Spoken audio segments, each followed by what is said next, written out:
So as we have some more people come on,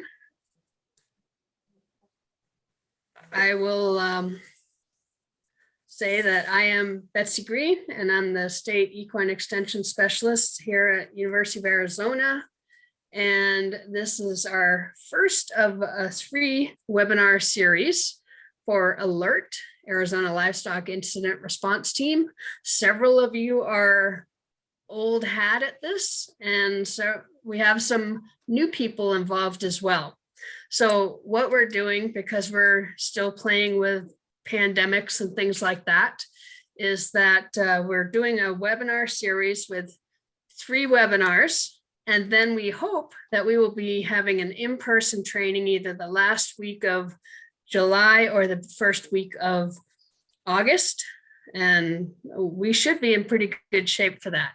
But just to give you a little bit of housekeeping on who and what, and then go ahead and get started with our webinar. We have the webinar series, and of course, welcome to our first responders and potential first responders. And as far as some of the main players that you may see from the University of Arizona aspect, we have myself and Debbie Reed, and we work with the extension side of things. And also Debbie is very good at keeping all of us straight on calls and records and things like that. And from the Ag Agency, Arizona Department of Ag, we have Dr. Peter Mundschenk, and he has other people working with him as well, but he is the one that you interact with as far as that goes. We also have Lisa Vesselman from the diagnostic lab here at U of A that is working with people. And then, of course, various responders and others along the way. So what we'll be doing is having the anatomy of an alert call. This will be updating some things that have changed, but also introducing this to people that may be interested as well. So we've got 13 on, we still have some more coming on. And just to let you know, the next dates will be May 19th and June 23rd. And then hopefully in-person training, like I said, last week of July, beginning of August. So our topics for tonight, we're going to be talking about, we have our first alert friend here, easy. We'll be talking about the anatomy, what is alert, and the anatomy of alert response. So we'll do an intro to alert, the anatomy, how it's initiated and how the flow happens. And then we'll talk about extension first responder responsibilities. And I know we have some people that certainly may be interested, some that have been on calls and some that'll be interested in it. And then we'll do the veterinarian first responder role and finish up after that with some questions and answers. And then we'll do a little bit of a meet and greet. So once we're done with the official presentation, we can make everybody have access so they can talk back and forth. In the meantime, if you have questions for or about things, then you would put those in the Q&A. And then if you have other, chat, like if you want to use the chat or just discuss some stuff, there is the chat boxes, and you can use those either to the panel or the panel and all. So if you want to have something that everyone sees, put it to panel and all. So our first presenter is Dr. Peter Mundschenk. And so I will stop my share and then we'll get Peter to put his slides up and we'll go ahead and get started.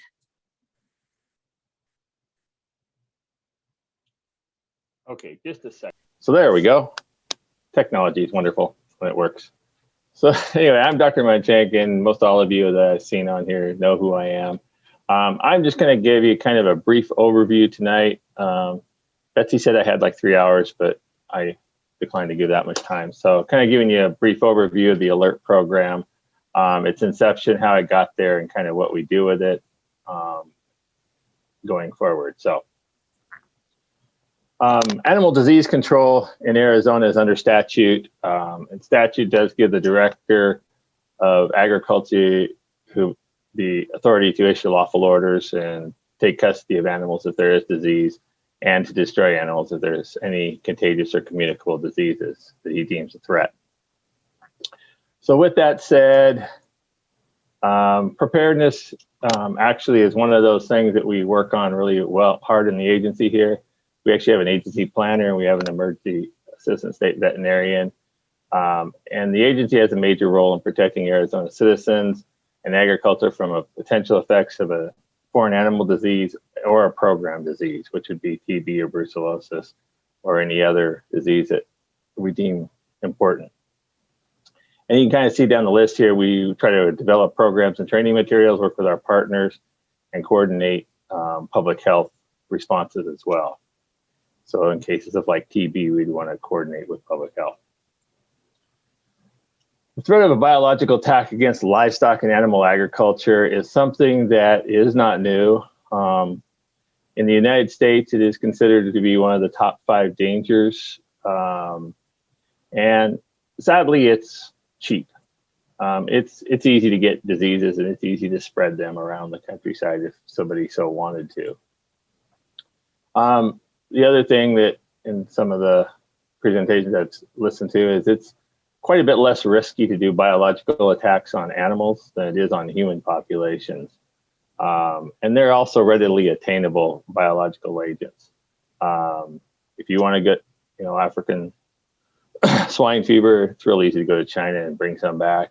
Foot and mouth disease is pretty much anywhere you want to go as well. So it's one of having biological agents come in either nefariously into the United States by people who mean to do bad or inadvertently by people who just don't know any better is a threat that pretty much we all take very seriously in the regulatory world. The Farm Bill was aimed at helping to correct some of that this last couple of years with creating an extra vaccination bank for foot and mouth disease and to get more preparedness for states in how they're going to deal with a foreign animal disease should it occur. And then there's, dozens of countries out there that are often working on biological weapons as well. Interestingly, when you look at foreign animal diseases and you look at domestic diseases, there's a lot of similarities. When I went through Plum Island, a couple older practitioners and myself were on the boat on the way back from Plum, and we had just seen, heart water that day in a cow, necropsied the cow, and for all of us, practical purposes, it looked like some form of really bad pneumonia, but we probably would not have recognized it as a foreign animal disease. So those are types of things, we wouldn't know that was a foreign animal disease until we sent the proper samples in and got a diagnosis of it. And then that's where we would have probably recognized it as a foreign animal disease. So the ALIRT program is all about preparedness and planning. I always like this quote from Dwight Eisenhower: "In preparing for battle, I found that plans are useless, but planning is indispensable." So why do we plan and why do we prepare? Because everything's going to happen at the local and state level. And national level, we've had rabbit hemorrhagic disease go through this year, and everything happens at the state level, even though it ends up spreading through multiple states. So identification of the problem will occur at the local level. It won't necessarily occur high up at the state or national level. Surveillance and detection will occur at the local level. I mean, your practitioners are working with your clients. You're going to be the ones out there seeing something new, something different. And early response will occur at the local level. And one fundamental concern in the nation's ability to detect this covert attack. And so, there's a lot of risks and there's lots of factors that go into that. And the biggest factor that we see is agriculture targets or soft targets. And what I mean by that is we have very low biosecurity on most of our agricultural premises. And this is something as practitioners that, and as cooperative extension people, you can work with producers to help them make their targets a little less soft, but it's really easy to fly something over, drive something by on a dirt road, and drop something off. And we're vulnerable because we have high density industries these days. We've gone from, dairy farms of 250 to 300 cows to dairy farms of minimum, 5,000 cows, 10,000 cows. And so we've integrated, and we've done a great job of producing food. Like we saw this last year with COVID, we've done such a good job that when we integrate the industries and we have a tweak in that integration part, either being able to slaughter or do something like that, we suddenly lose the efficiency of the integration. And in the United States, we have a naive population for all the foreign animal diseases. The last time we saw foot and mouth in the United States was 1929. And that's just not, we've stomped it out and we want to keep them out. So a little bit about the ALIRT program here in Arizona, how we got it there. I will say the ALIRT was set up, and this is one of the times when this slide really doesn't make sense, but I still like it anyway.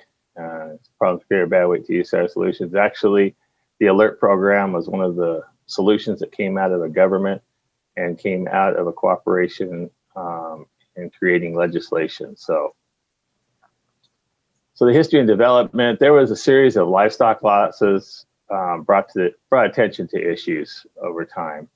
And, we had the FMD outbreak going on in England. We had 9/11. And that was kind of a wake-up call for the Arizona as well as for the United States.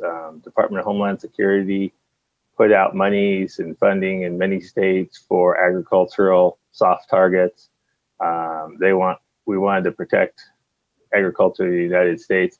And so it was a good timing. It was receptive for the legislature to wake up and say, oh, we do need something. So it was actually a combined effort in 2005 between the Arizona Department of Agriculture, the producers, Arizona Cattlemen's Farm Bureau, and the University of Arizona, the Diagnostic Lab, Cooperative Extension, Animal Sciences. And basically, we got legislation passed, which created the ALIRT program and funded the ALIRT program from the legislature to get it started and rolling and for going for a few years.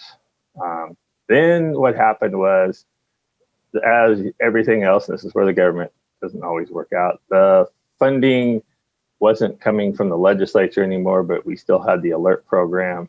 So they authorized through some more legislation to allow the director to authorize up to a certain amount for the ALIRT program every year out of the feed fund.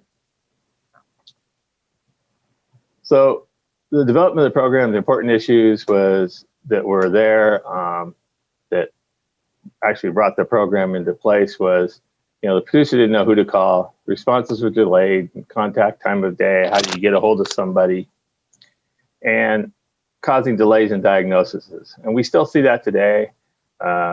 And hopefully working with your producers, you can get them educated on how to let us know. Because oftentimes, I still hear today, oh, she's been dead 4 or 5 days, or I've been losing cows and I lost 3 last week and 4 the week before.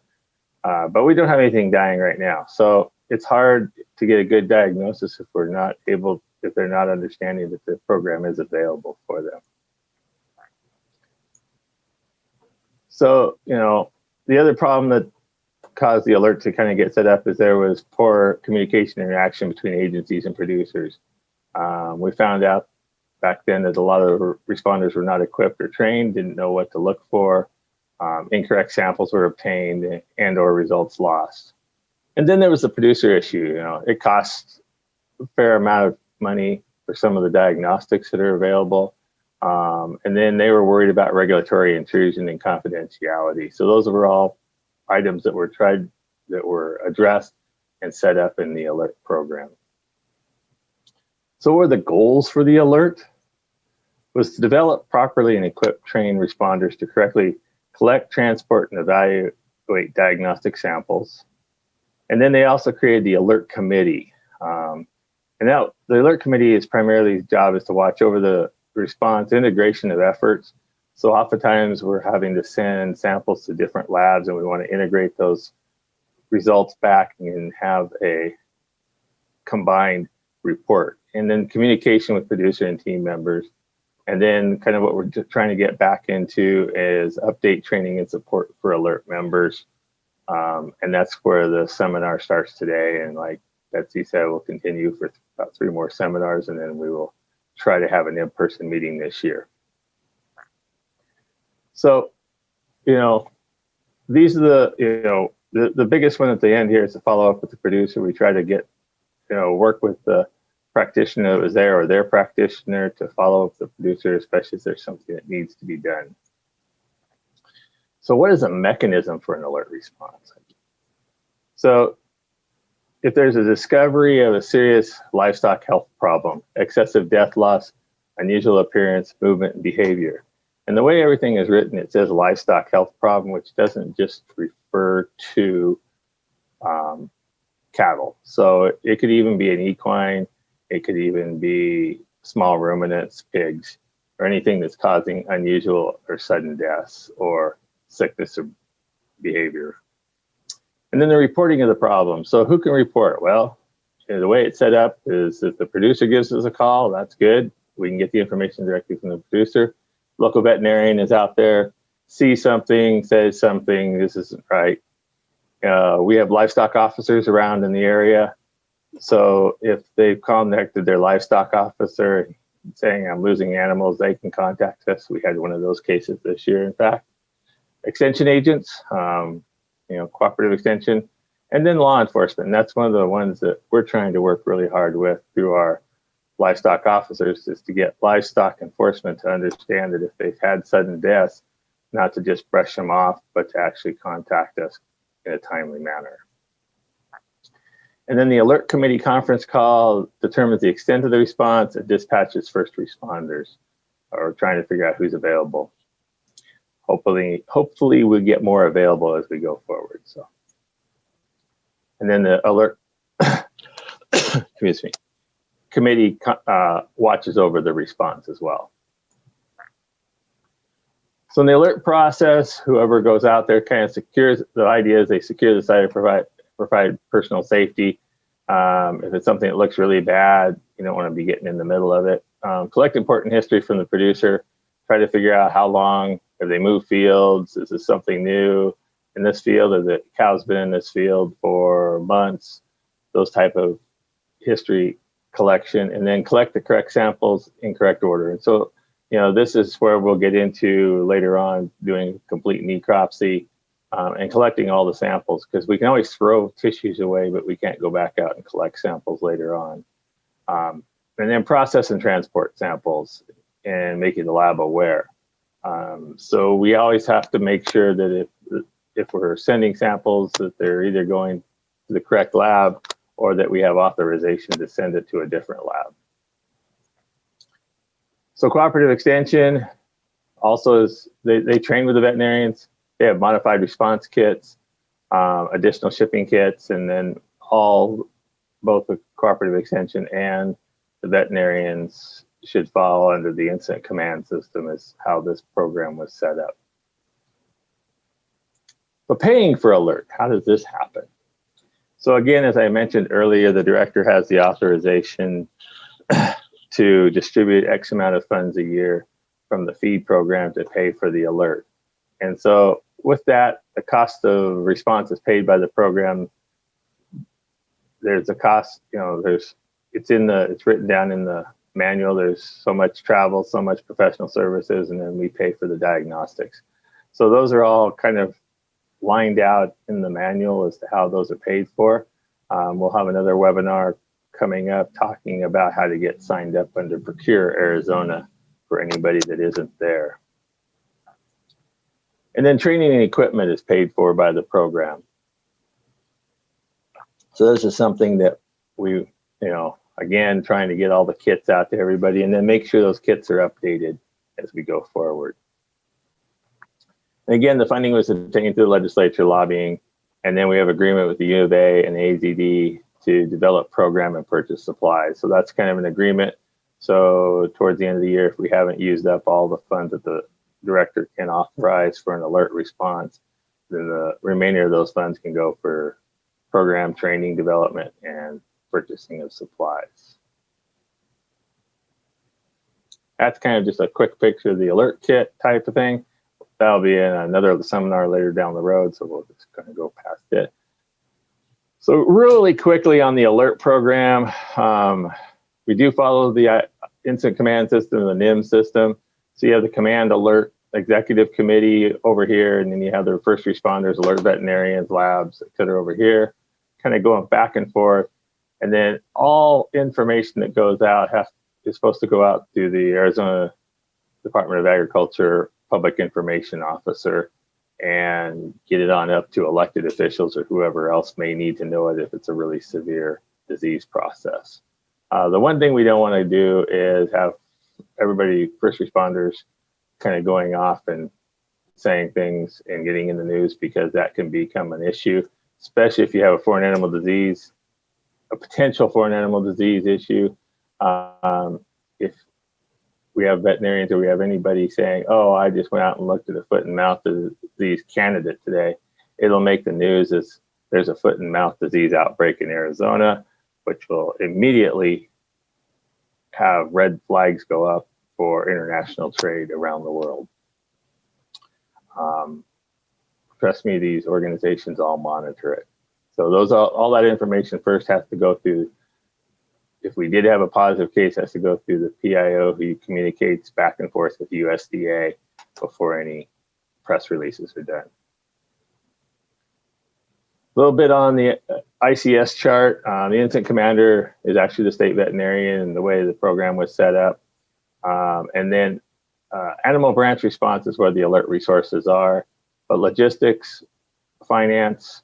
So if we're trying to figure out where to send samples to, that becomes a logistics issue, or how to get enough samples. And finance section is the one that's going to help pay for everything. So those all need to go through the right channels to get covered and reimbursed. Again, this is just more a little bit about public information, and we just don't want those non-conflicting messages, and we want to make sure that, you know, we're not overstepping our bounds with the federal government, USDA, if it is a severe disease outbreak. So how the flow chart kind of works is there's a discovery of disease, contact the alert program, executive committee meets, yes, no. If yes, get an alert field response. And, you know, if there's nothing dead, but they've been losing him, first alert response may be, you know, sending out somebody from range management to go check out and visit with the producer and see what's going on and kind of monitor the situation and see if we can stop it. But if there is animals freshly dying and we're seeing something, you know, if it's a foreign animal disease or regulatory disease, practitioners, that's where you would just call the state veterinarian and say, whoa, something really bad going on here. Or what do you want me to collect? Infectious disease is toxic, physical injury, then that's kind of where the alert kind of falls all the way through. And then if it, for some reason you get out there, and we've had a couple of these last couple of years where people are convinced their animals have been shot. In most cases, they probably were not, because we could not find anything in the way of evidence of bullets or anything like that. But if you get out there and you're necropsying, all of a sudden you see that the cows have been shot, then that could become a criminal event and be turned over to local law enforcement. So new challenges, old issues, you know, bioterrorism, you know, professional issues and producer issues. So again, I'm going to breeze right through this for an amount of time. Public, you know, in science assume potential for humans to be the same as for livestock, and that's not quite true. Livestock is based on economic, trade impacts, and ease of transmission of disease. The list for human pathogens is based more on fear and mortality. And I think we've all seen that this last year with COVID, you know, and the spread of COVID through the US. So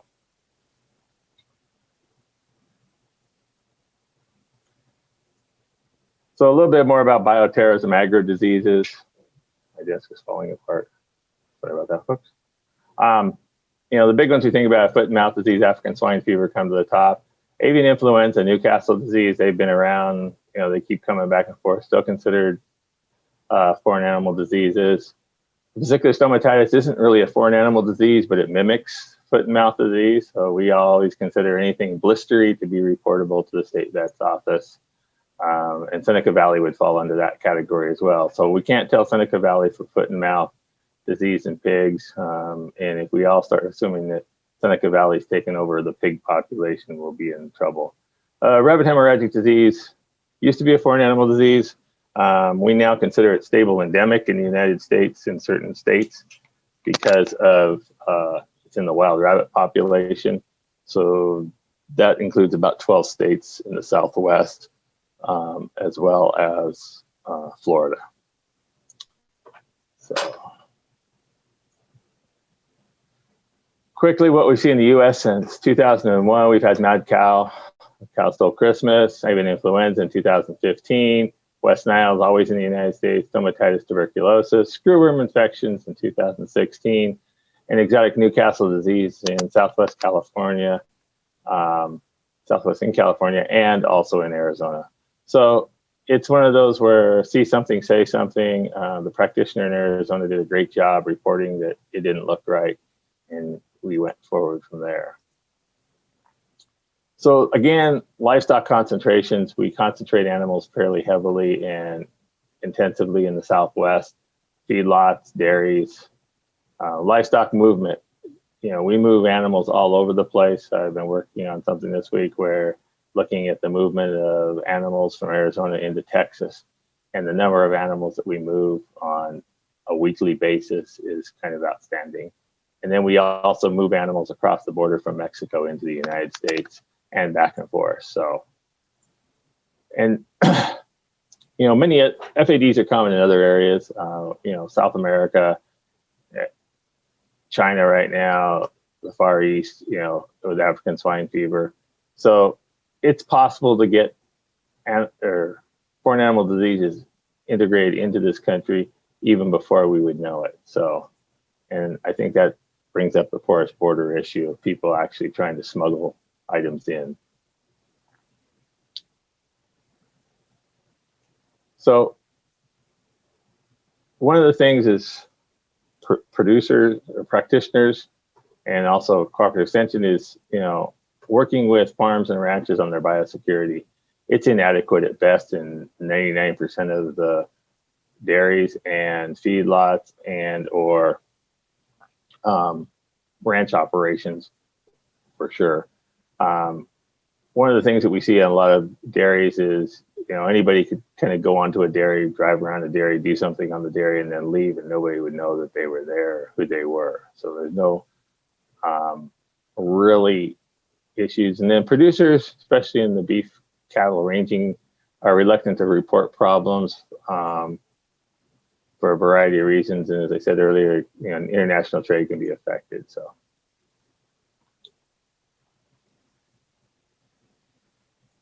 So identification, reporting, and response to FAD or other national issues, again, this is in the risk assessment of veterinary medicine side of life.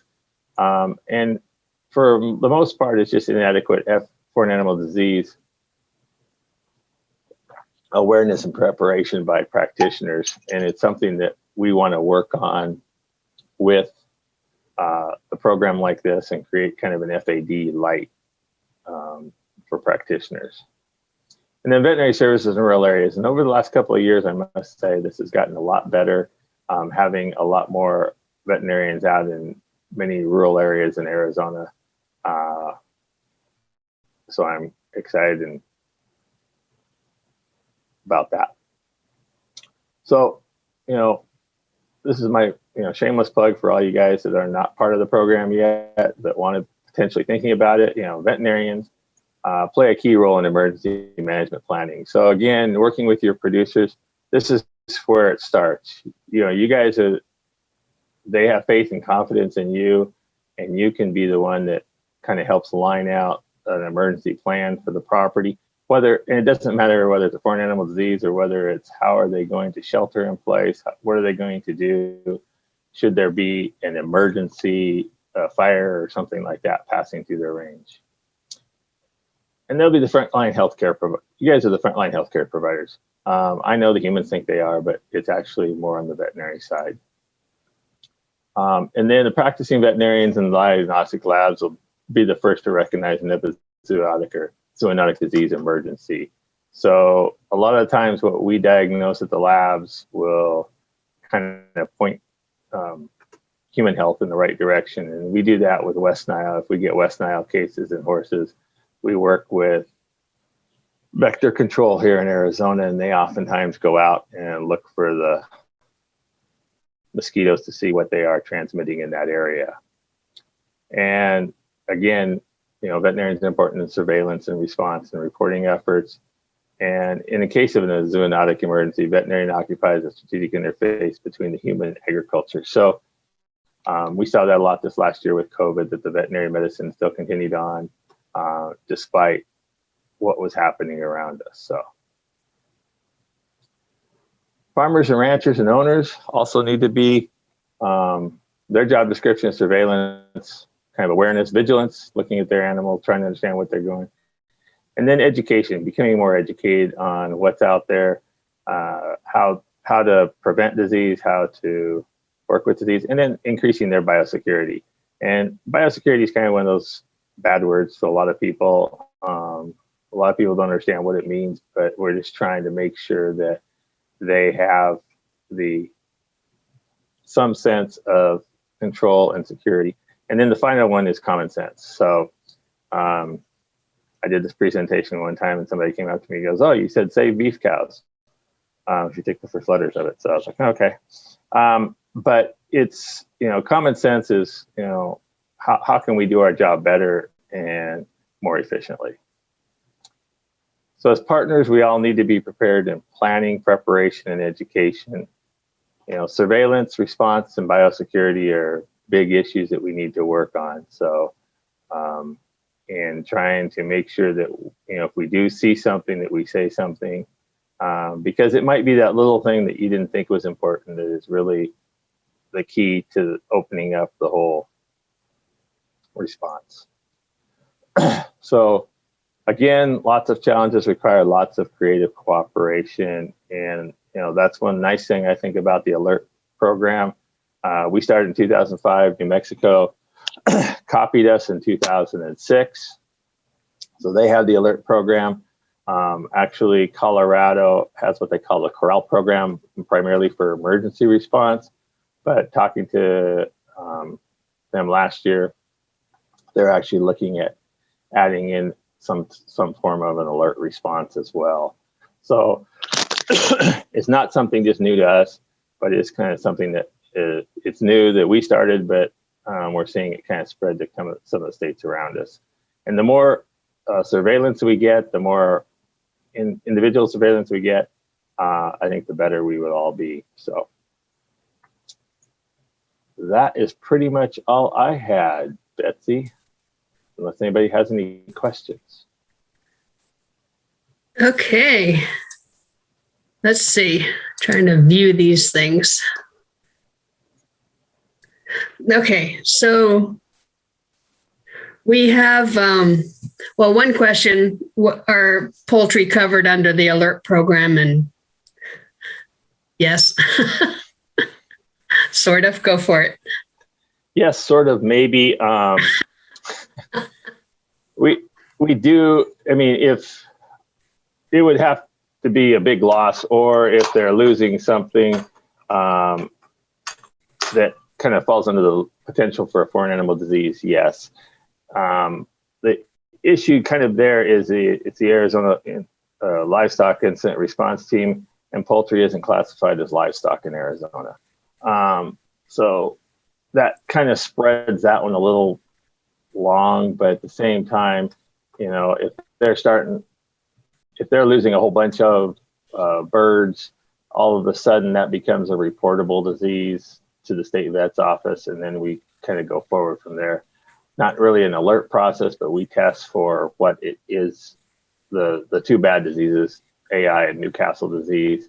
And then if it's negative for those, then it's kind of up to the owner to work on the domestic disease that it is. So that answer the question? Yeah, well, I guess we'll hear back if not in the chat or the Q&A box. What we're going to do next is have Ashley Wright step on. She's, of course, most of you guys probably know her. Yes, that answered it. Thanks. And Ashley, you should be able to share screen and unmute. There you go. And she's going to talk about the extension first responder role. And then we'll go back a little bit to the veterinarian first responder role as far as on an actual visit. Awesome. So, can you see my PowerPoint presentation? But we see the end. You see the end. Oh, that is the end. Let's go back to the beginning. How about that? Is that better? That's better. All right, cool. All right, so my role today is to talk a little bit about the extension perspective of the ALIRT program and sort of how we fit into this program. I'm a livestock area assistant agent. I'm based in Cochise County. I cover Cochise, Pima, and Santa Cruz. Between all of extension, we have agents who cover pretty much most of the state between the range livestock agents and the FERTEP agents. So we do have quite a number of people on the ground with some expertise, as well as a number of specialists in range and a new livestock specialist. So first, let's just go over real quickly, and these are not things that we are solely responsible for. These are all things that are done sort of in conjunction with the veterinarian, with the producer's veterinarian, with the ALIRT veterinarians, and with the ALIRT team. But this is where I feel like extension in particular really does help a lot. So number one is collecting that herd management information, looking at the rangeland and the animals, both the affected and unaffected, taking appropriate samples, particularly this will be around rangeland and feedstuff type things, and then supporting that producer after the investigation with those management changes to prevent future problems. You know, we are embedded in these communities. A lot of the times these are our producers. I've been the one who's initiated a few ALIRT calls where it was my producers that called me, hey, I'm on my way to the diagnostic lab with a dead animal, what do I do? Kind of situation. And so it's just really helpful to sort of be the one who's there. And in some cases, it's actually initiated some new relationships with producers who didn't even know about extension until they had a death loss and an ALIRT call. So let's talk about collecting that herd management information. And I know Peter went over some of this briefly, but it's really important to gather all of the potentially relevant pieces of information. And ALIRT calls are a little bit like playing detective at first. We don't know what the problem is. It could be anything from a vaccine problem to a disease, to a toxic plant, to a poisoning, to lightning, to who knows what else. And so you never know what piece of information is going to be the important piece. So it's really important to go over everything that may have happened. So which animals are affected, which animals are unaffected. This could be by group. Is it all the heifers? Is it only steers? Is it only older animals? Is it only bulls? Or is it geographically, it was the cows in this pasture, but not the cows in this pasture? That is all important information, as well as their recent movement patterns. Have they changed from one pasture to another recently? Or have they done anything differently in their management style recently? What are the signs that those affected animals are displaying? Is it simply, I found a bunch dead and I don't know what's going on, or I found some dead and I have some that are sick and here's the signs that they're displaying? What is their herd management normally? What vaccinations do they give? When do they give them? Do they provide any sort of supplementation, and what do they use? What are their water sources? Are they wells and drinkers? Are they dirt tanks? All those sorts of things. And then additionally, environmental information. What's been happening in the environment around them recently? Are there recent heavy rains, recent frost, drought? All those types of things are really going to impact what changes in terms of the likelihood of particularly plant toxicity issues. So this is just the ALIRT form. We actually do have an intake form that helps us to gather some of this information. It asks a lot of those questions I just talked about. Whoever is the first contact with the producer should start trying to fill this data sheet out and getting the information from them. And if you're the extension person, this could be you. It's always helpful to have an extra notebook because I find I tend to write a bunch more stuff definitely write everything down. Don't try to remember what they told you. Actively write it down. That will become part of the alert record and will be helpful for the other vets and stuff who consult on the call to read. The next thing that we're going to do after we've collected all of that information is we want to take a look at the rangeland and the animals, but let's start with the rangeland. So what do you guys see in this one? I see some green out there, but it looks pretty shrubby to me. This was actually an alert call that I went on where this is what I saw when I got out of the truck. So I had a pretty good inkling right away that what was likely going on. And what you can't tell is when you walk out there, that is pretty much all snakeweed, a little four-winged saltbush, and some other scrubby desert bushes that aren't really very edible. So I could tell already when I got out of the truck where my inclination was going to be and what the problem was. But take a good look at that rangeland. And in this situation, this is actually what we found. This is a snakeweed that has been very heavily grazed. And if you know snakeweed, you know, number one, it's pretty toxic, but it's also not usually grazed unless there's nothing else for them to eat. So look for those things. Look for signs of overgrazing. Is the rangeland seriously overgrazed? Are we in the middle of an ongoing drought? Because that leads to more likely overgrazing. What plants are present? We'll often do a plant inventory where we go out and actually walk the pastures that the cattle are in. And don't just stay in the area where the dead cattle are. Don't just stay around the water or where you parked the truck or whatever. Actually go take a good walk out in the area where the cattle either are or were at the time of the incident, and just start writing down every single species that you see so that you get a nice list of what's out there. If you don't know what something is, that's okay. I'm not by any means a range expert. I usually try to take somebody with me who is. But at the very least, what you can do is if you have stuff you don't know, you can always cut samples, put it in one of the paper bags that's in your kit, and label it so that when we get back, label it like unknown 1, unknown 2, so that when we get back to the out of the field, we can get those plants identified. Once we've done that, we can also start taking note of things. What is grazed? Do the obvious toxic plants like this snakeweed have evidence of grazing? That's going to clue us in pretty quickly to where our problem probably is. And then finally, ask about their supplementation or feeding patterns. So in the case of this alert call, the producer had been feeding hay because of the ongoing drought that was happening at that time. And then they decided, they looked out at their beautiful range and said, oh, it's green, and stopped feeding hay because they'd gotten a little rain. But the only thing that greened up was that snakeweed, and those cattle hit it, and they hit it hard, and they lost quite a few animals because of that. Let's see. Moving on, so take a look, after you've gone through and looked at the rangeland, take a look at the animals themselves. This can really tell you a lot of things. So while the vets are going to do most of the heavy lifting on the animal side, they're going to do the necropsies and take the blood samples and the eyeballs and those sorts of things. It's still helpful to have another set of eyes on all the animals on the place.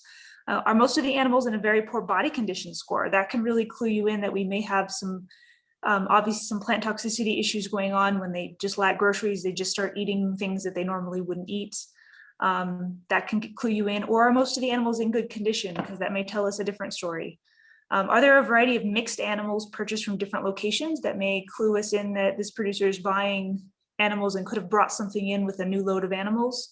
Are the calves appropriately sized for their age? That can clue us into the nutritional status of those animals. And are they acting normally? Are they acting like normal cattle on the range? They're not behaving as if they've been eating local weed or anything like that, or as if they're ill or anything going on.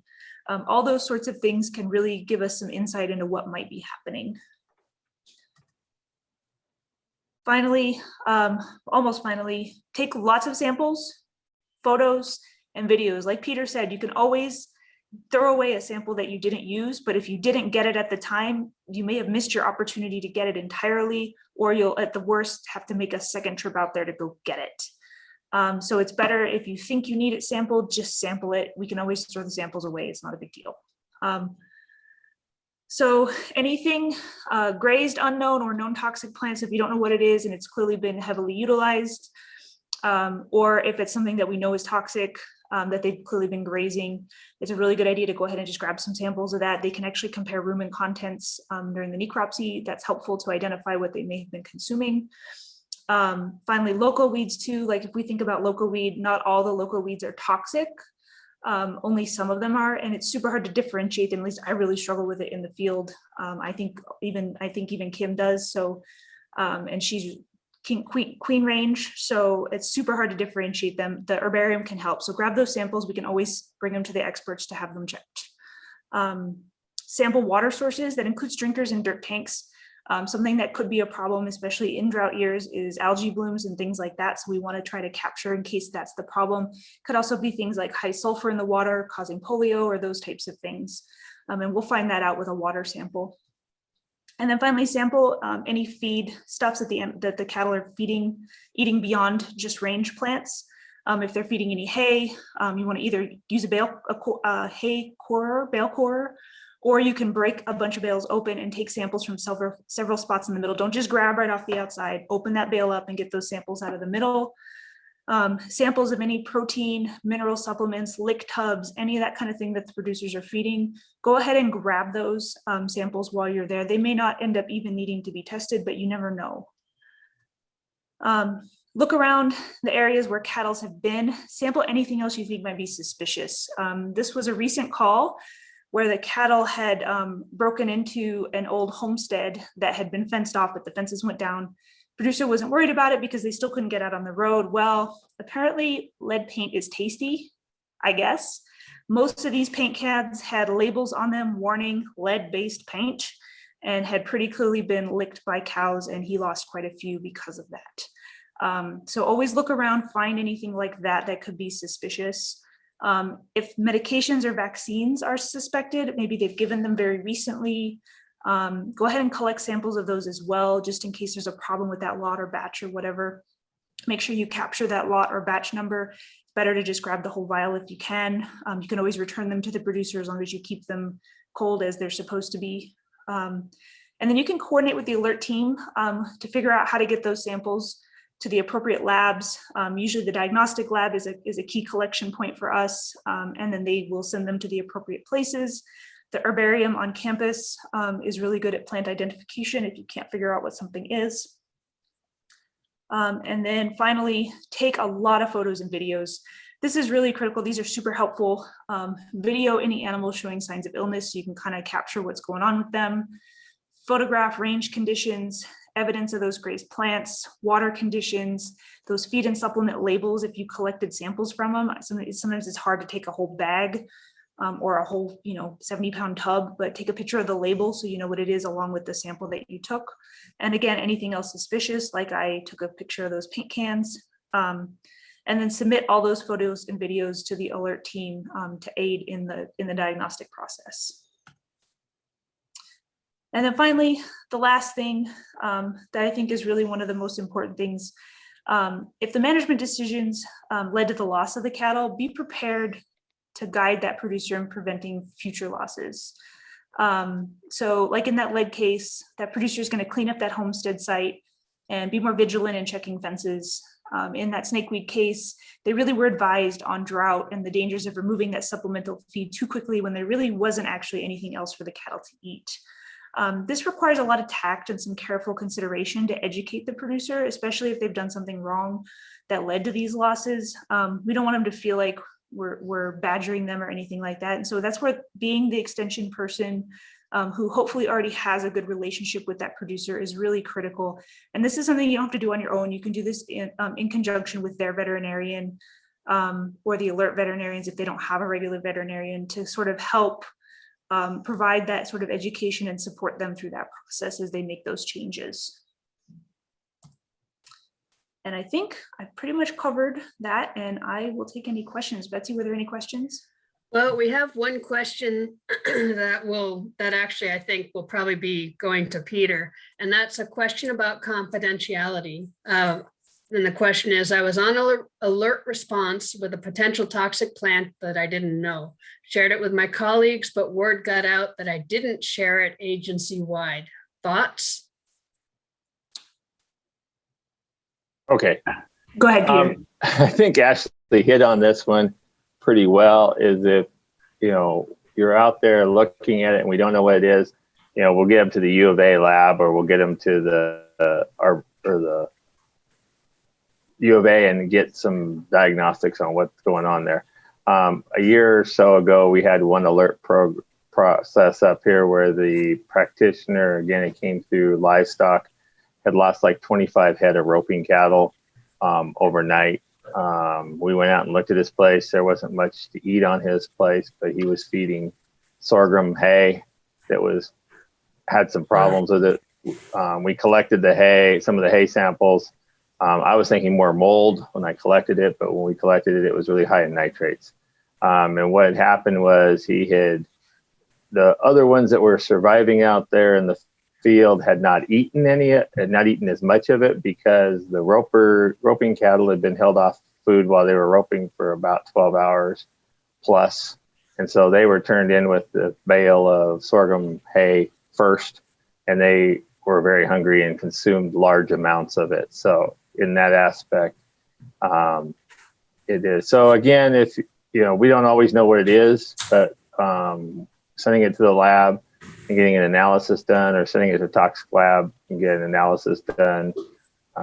Ashley brought up the lead poisoning we had down in southern Arizona. We also had one up in Navajo County as well this year. And again, very similar.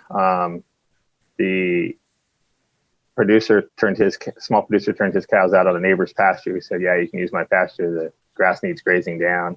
Go for it. But there was an old junk pile out there in the middle of it that hadn't been fenced off. And like Ashley said, I'm not going to try it, but apparently lead-based paint is very tasty to cows. He lost 12 out of 16. So by the time, and that was, so yeah, you don't always know what's going on until you can actually get the sample sent in. So. Okay. So, it was ID'd pretty quickly by other plant nerds, just one I hadn't seen. Agency was upset I didn't let them know in case of extended distribution. That was a response to the question. So I guess the question, I mean, when you go out as whether it's a vet or as a extension personnel, always make sure.